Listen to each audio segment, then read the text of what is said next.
मेरे नौजवान साथियों, कहिए मेरे दोस्त। जय माँ भवानी की, जय माँ भवानी की।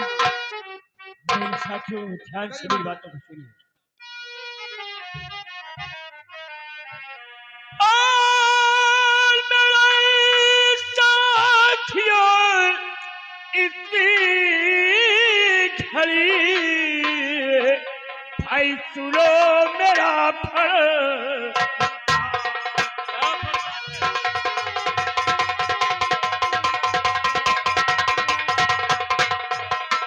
मेरे साथियों, इतनी घड़ी सुनो मेरा फरमान।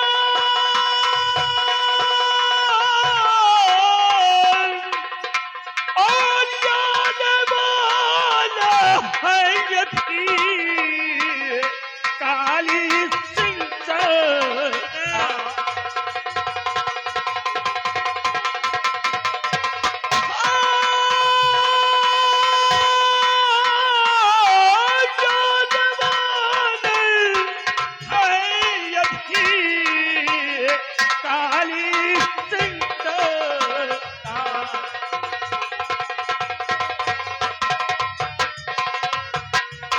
मेरे नौजवान साथियों, अपने सरदार जी का आने का वक्त हो चुका है और अपनी अपनी जगह पे तैनात हो जाओ, क्योंकि अपने सरदार जी ये न समझ सके कि हमारे साथियों गफलत की नींद में रहते।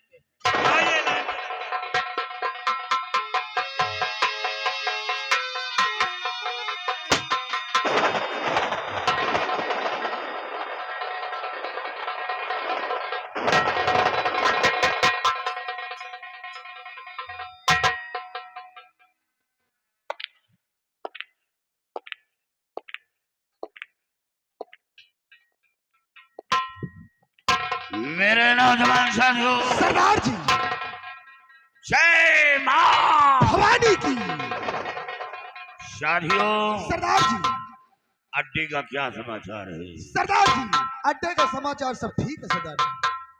कहीं से कोई खतरा नजर तो नहीं आता? कोई खतरा नहीं आ रहा। अगर किसी तरफ से कोई खतरा नजर आता हो तो फौरन काली सिंह को खबर करो। बहुत अच्छी बात सरदार जी। साथियों, सरदार जी, मेरा नाम डाकू काली सिंह क्यों पड़ा? क्यों पड़ा सरदार जी? शायद तुम लोग नहीं जानते हो, आज मैं तुम लोगों से बताऊंगा। मेरे पिता का नाम रणधीर सिंह था। हमारे ही गांव का जमींदार लाखन सिंह था। उसका काम गरीबों के अंदर दहशत फैलाना, गरीबों का खून चूसकर अपना खजाना भरना, बहन बेटियों की इज्जत से खिलवाड़ करना, ये उसका पेशा था। एक दिन एक गरीब किसान की बेटी को हवेली में बुलवाया और उसकी इज्जत को लूट लिया। लूटने के बाद हवेली से भगा दिया। वो लड़की शर्म से आत्महत्या कर लिया। यह बात मेरे पिताजी को बुरा लगा। लाखन सिंह के खिलाफ आवाज उठाया, लेकिन वो बहुत बड़ा जमींदार था। उसी लड़की के खून के इल्जाम में मेरे पिताजी को जेल भिजवा दिया। यानी उस लड़की के खून का इल्जाम मेरे पिता पर लगा। पिताजी को जेल हो गई और जब जेल से बाहर आए और गांव पहुंचे तो गांव के लोग तरह तरह की बातें करने लगे। खूनी पापी हत्यारा कहने लगे, क्योंकि ये बात गांव वालों को मालूम नहीं था। पिताजी ये सदमा बर्दाश्त न कर सके। मेरी मां को साथ दिया और गांव छोड़ दिया। काली पहाड़ी पर झोपड़ी बनाकर अपनी जिंदगी बिताने लगे। सौभाग्य की बात, पिता का इंतकाल हो गया। और पिता के मरने का गम मेरी मां को सताने लगा। मेरी मां बीमार पड़ गई। बीमारी हालत में मां ने मुझसे बताया, बेटा ये तेरा गांव नहीं है। तो मां से सवाल किया, आखिर मेरा गांव कौन सा है? बेटा तेरे बाप का जानी दुश्मन डाकू वो जमींदार लाखन सिंह है, जिसकी वजह से तेरे पिताजी गांव छोड़ दिया। तेरा चाचा भी दुनिया में मौजूद है। तो मां से सवाल किया कि मेरे चाचा कहाँ है, मां उसका पता बताओ। लेकिन इतना कहते मां की सांसें रुक गई। मां ये न बता सकी कि मेरा चाचा इस वक्त कहाँ है। काश ये मालूम होता तो मैं आसानी से लाखन सिंह के पास पहुंच जाता और अपने परिवार को खोज लेता। मां भी दुनिया से अलविदा कर गई। मां की लाश को उठाया, कफन दफन करने के बाद झोपड़ी में बैठा रो रहा था। तो रात के वक्त पीघड़ का खूंखार डाकू मान सिंह वो झोपड़ी के करीब आया। उससे कहा, बेटा हमें थोड़ा पानी पिलाओ। और जब पानी लेकर डाकू मान सिंह के सामने बढ़ाया तो उसने मेरी आंखों में आंसू देखा। उसने कहा, बेटा पहले रोने का कारण बता। मैंने अपनी बीती बातें डाकू मान सिंह से बताया। वो डाकू जरूर था लेकिन रहम दिल था। उसने कहा, बेटा घबरा नहीं, जब इंसान की मंजिल समाप्त हो जाती है तो डाकू की तलाश करता है, तो बिगड़ का रास्ता थामता है। मेरे साथ घाटी पर चले। मान सिंह के साथ घाटी पर पहुंच गया। लेकिन अब तो की बात गर्दिश पीछा नहीं छोड़ रही थी। दुश्मनों ने पुलिस से मुखबरी की। सरदार मान सिंह पुलिस के मुठभेड़ में मारी गए। सरदार का भी साया सर से उड़ गया। गिरोह का संचालन करने वाला कोई नहीं था और उसी वक्त सरदारी का खिताब मेरे जिम्मे सौंपा गया। मां भवानी की सौगंध खिलाया गया, हाथ में बंदूक थमाया गया और ये सबक दिया गया कि कभी गरीबों को परेशान नहीं करना, बहन बेटियों की इज्जत की रक्षा करना ये तुम्हारा कर्तव्य होगा। मैंने हर बात को तस्लीम किया और उसी जगह से अपना नाम डाकू काली सिंह के नाम से प्रसिद्ध किया। लेकिन याद रहे, मेरा काम बहन बेटियों की इज्जत करना। और फिर डाकू की मौत उसी दिन होती है जिस दिन बहन बेटी की इज्जत का लुटेरा बनता है। उसी दिन उसका अंत होता है। भूलकर कभी बहन बेटों की इज्जत में हाथ नहीं डालना, नहीं डालेंगे। और हमारे खिलाफ जाने वाला इंसान मैं उसे जिंदा जमीन में दफन कर दूंगा, उसे माफ नहीं करूंगा। और ये आगे हरिप्रसाद यादव होटल वाले, तिरहर बाजार, लखनऊ, भटगवा निवासी, ये इनकी तरफ से सीन पे 20 रुपए का इनाम पारित किया। धन्यवाद।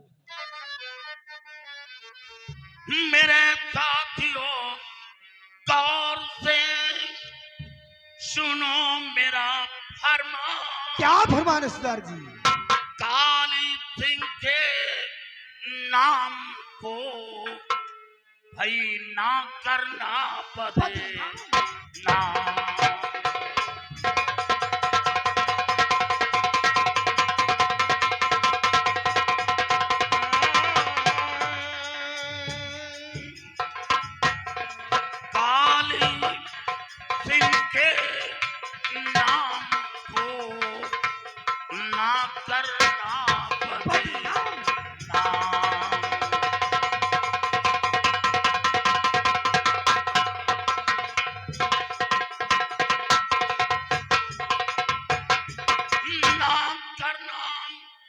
बदनाम ध्यान कहने पर मेरे तीन देना। बहुत अच्छी बात। और दीन गरीबों की सेवा में भाई कमी न होने देना।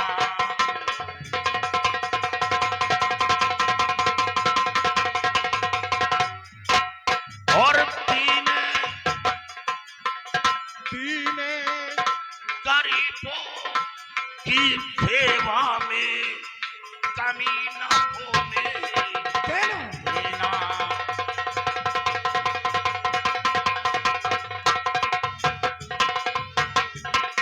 किसी पर कोई जुल्म करे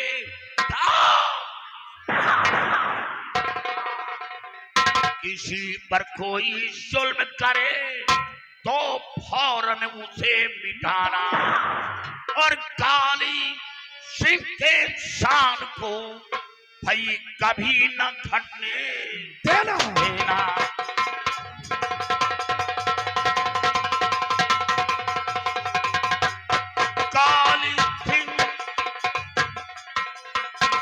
काली सिंह की शान को भाई कभी न घटने देना।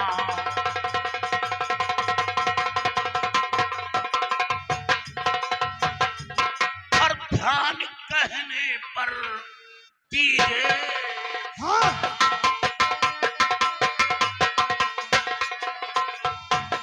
हुक्म मेरा तुम लीजिए।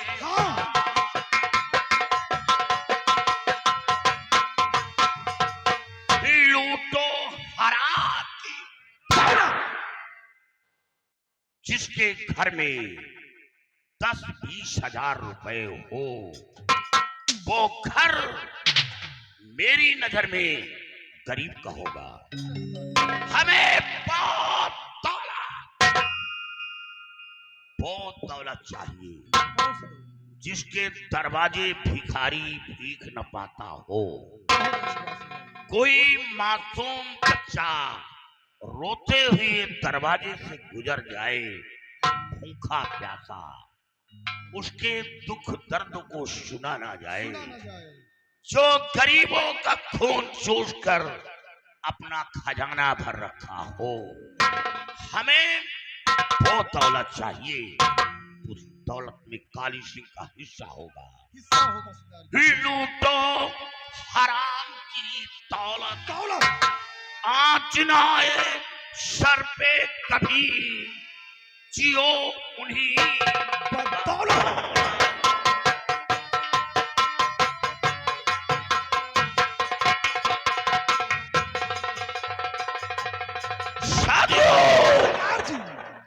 आज हम दक्षिण दिशा चलेंगे। बहुत अच्छी बात। और ये पता लगा कि लाखन सिंह कहां का रहने वाला है।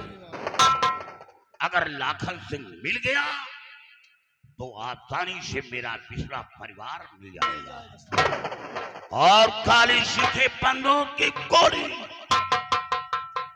उस लाखन सिंह के सीने में होगा जिसने हमें घर से बेघर किया, काली वर्दी पिन्हाया, दुनिया की नजर में बागी इंसान बनाया, परिवार से महरूम रखा। सबसे बड़ा दुश्मन है तो कौन?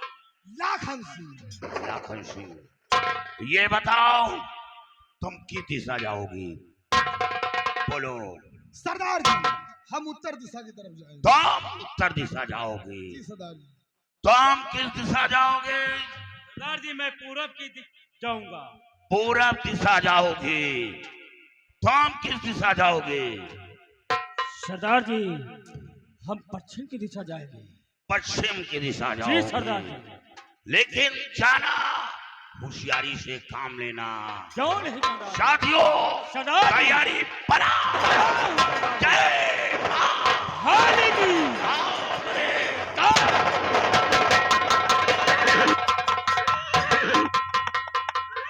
हेलो। और ये आगे सर्वसम्मानित घर मालिक साहब की तरफ से सीन पे 20 रुपए का इनाम पारित किया था।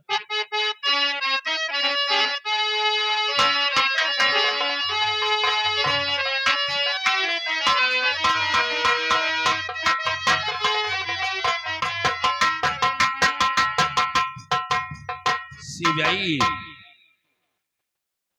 सबसे पहले ये बताओ कि इस वक्त हमारी प्रजा के क्या समाचार है? प्रजा में किसी को कोई कष्ट तो नहीं है? बाबू साहब, आपकी प्रजा के समाचार सब ठीक है, किसी को किसी चीज की दिक्कत नहीं है बाबू। ऐसा ही होना चाहिए, क्योंकि अगर हमारी प्रजा खुशहाल है तो हम भी खुशहाल है। जी बाबू साहब। और अगर हमारी प्रजा में किसी को कोई कष्ट है तो मुझे भी कष्ट है। जी बाबू साहब। शिवाई, जी तुम अच्छी तरह से जानते हो कि हमारी ठाकुराइन वो एक बेटी का जन्म देख करके भगवान को प्यारी हो गई। जी बाबू साहब। और इस वक्त हमारी बेटी ममता वो सयानी हो चुकी है। मैं यही सोचता हूँ कि अपने जीते जी हम अपने बेटी के हाथ पीले करके बेटी को ससुराल भेज दूं। क्यों नहीं बाबू साहब। बस इसी गम में हर वक्त मैं डूबा रहता हूँ। जी बाबू साहब। तुम अपने ड्यूटी पे तैनात रहो। ठीक है बाबू साहब।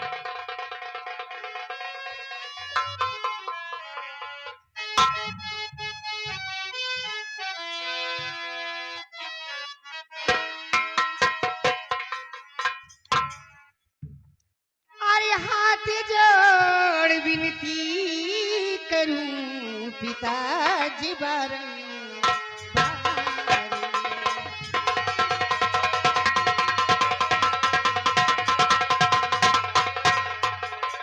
हाथ जोड़े विनती करूं पिताजी बारंबार। और किस गम में हम तिला करो साफ ये।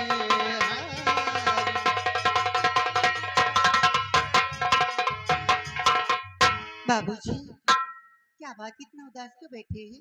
आपकी तबीयत तो ठीक है? हाँ बेटी, हमारी तबीयत बिल्कुल ठीक है। तो क्यों इतना उदास बैठे हैं? उदासी का कारण क्या है? 24 घंटे फिक्र में बेटी रहूं। क्यों बाबू?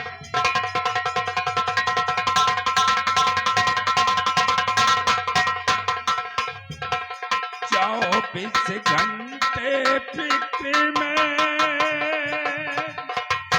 बेटी रहूं उदास। और बरस 18 की हुई रहो हमारे पास।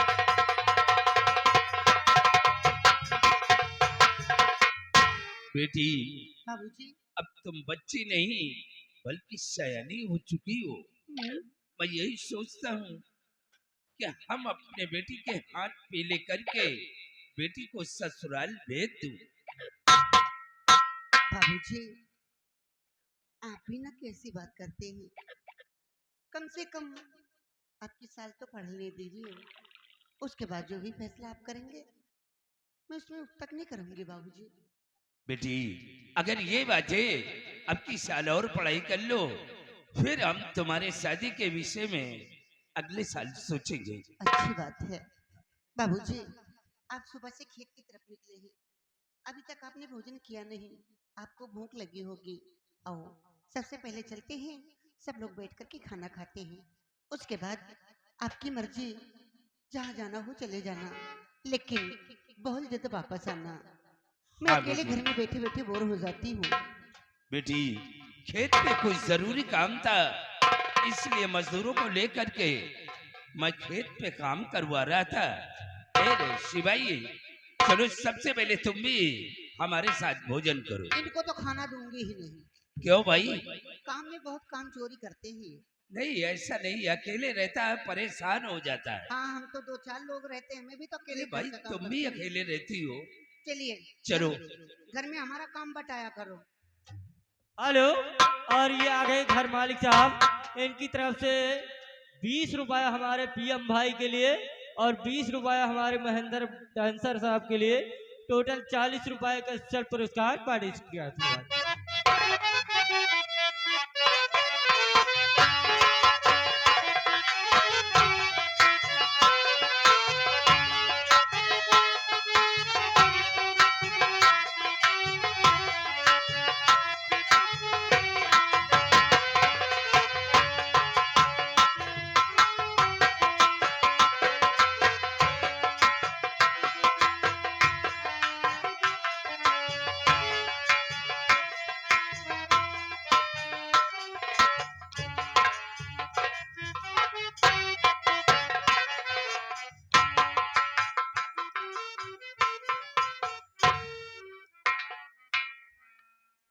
भौजी नमस्ते। कहा भौजी बहुत सुस्त नजर आवत। जब नैहरे से आई तो एकदम